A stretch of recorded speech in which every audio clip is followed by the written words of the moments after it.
సంచలనాత్మక జ్యోతిష్యులు వేణుస్వామి ఎన్ని రోజులు సైలెంట్ గా ఉన్నప్పటికీ తిరిగి సోషల్ మీడియా వేదికగా సెలబ్రిటీల జాతకాలని చెబుతూ వార్తలు నిలిచారు. ఇటీవల ఏపీలో జరిగిన అసెంబ్లీ ఎన్నికల్లో ఫలితాలతో పాటు ఈయన చెప్పిన జాతకం ప్రకారం వైఎస్ జగన్మోహన్ రెడ్డి గెలవకపోవడంతో తాను ఇకపై ఎవరి జాతకాలను సోషల్ మీడియా వేదికగా తెలియచేయనని చెప్పారు. కానీ ఈయన మరొకసారి సోషల్ మీడియా వేదికగా నటుడు నాగ చైతన్య శోభిత జాతకం గురించి చెప్పారు. నాగ చైతన్య సమంతకు విడాకులిచ్చిన తర్వాత శోభితతో నిశ్చితార్థం జరుపుకున్నారు. వీరి నిశ్చితార్థం జరిగిన 24 గంటలు కూడా కాకుండానే వేణుస్వామి వీరి జాతకం గురించి రేపు తెలియజేస్తారు అంటూ సంచలన వ్యాఖ్యలు చేశారు.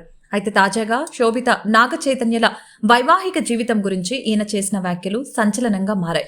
సమంత నాగ చైతన్య జాతకం ప్రకారం వారి వైవాహిక జీవితం 50% బాగుంటుంది.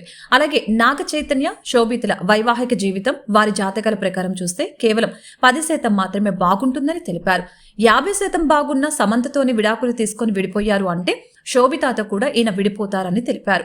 కేవలం 2027వ సంవత్సరం వరకు మాత్రమే వీరి వైవాహిక జీవితం బాగుంటుందని, ఆ తర్వాత ఒక స్త్రీ కారణంగా వీరిద్దరు విడాకులు తీసుకొని విడిపోతారని వేణుస్వామి తెలిపారు.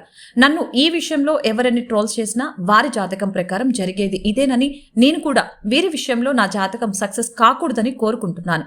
వారి జీవితాంతం బాగుండాలని ఆకాంక్షిస్తున్నాను. కానీ జాతకాన్ని ఎవరూ మార్చలేరని వేణుస్వామి తెలిపారు. అయితే ఈయన సమంత నాగచైతన్య వివాహం చేసుకున్నప్పుడు కూడా ఒక స్త్రీ కారణంగానే విడిపోతారని చెప్పారు.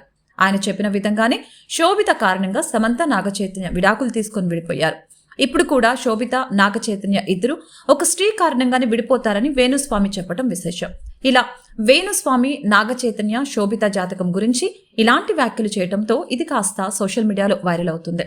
ఈ క్రమంలోనే నెటిజన్స్ ఒక మహిళ కారణంగా విడిపోతారంటే నాగ చైతన్య మరొక పెళ్లి కూడా చేసుకుంటారా అంటూ ఫన్నీగా కామెంట్లు చేస్తున్నారు. మరి ఈ విషయంలో వేణుస్వామి జాతకం ఎంతవరకు నిజమవుతుందో లేదో చూడాలి మరి.